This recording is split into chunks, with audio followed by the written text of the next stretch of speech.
No more crabs. Yeah, yung anak ko, hindi ko kasi daw siya pinansin. Nakita mo yan?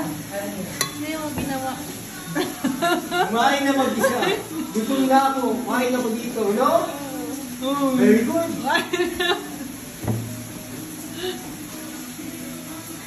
Magsasahin naman si Mami. Hindi na gutom. Umakyat na lang siya. Okay, sorry na. Hindi na nagugutom ah. Para kasi Kuya Mix mo eh, no? Naku na, gutom talaga yung anak ko. Happy ka dyan? Wash na. Walang ulam na.